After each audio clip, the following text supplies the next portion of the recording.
Republican presidential candidate Mike Huckabee is facing criticism for apparently comparing the nuclear deal with Iran to the Holocaust. The remarks came Saturday during an interview with Breitbart News. Former Arkansas governor said in part, quote, this president's foreign policy is the most feckless in American history. It is so naive that he would trust the Iranians. By doing so, he will take the Israelis and march them. Oh, God. Okay. Into the door of the oven.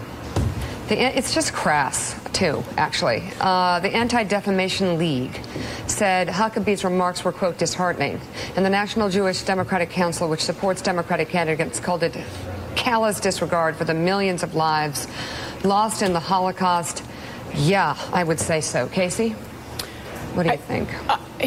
I think that this is something that, again, Ron Fournier made the point earlier that the way that Donald Trump has in many ways impacted the field has pushed people to start to say things that they might not otherwise say. Mark, I had heard about the parallel to the Holocaust. I had not read it until this moment, and I am horrified. Yeah, it's not the first time Mike Huckabee has used language that a lot of people find well over the line. And, part of his challenge is to not just incite the base, but to prove that he's ready to be commander-in-chief. And a pretty basic rule in politics, stay away from Holocaust metaphors. By the way,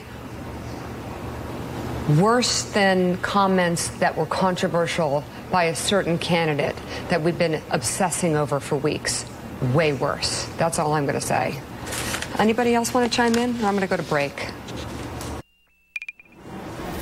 So we were just talking, and Joe, you're right. Here's the response that I have to Huckabee's comments. If you've been to Auschwitz, if you've been to Birkenau, if you've been to any of these places where people were killed, and you see the piles of glasses, the piles of hair, the piles of shoes, and the piles of clothes, and every bit of their humanity that had to be stripped away, handed over as they went and then burned to their deaths, among other things, it's really not a good comment to say. It's a deal breaker. It should be over for him. You don't say that. And by the way, if you said it by mistake, that's a sign of who you really are. That's all I have to say. You wanted me to say it on the air? I just did. We'll be right back.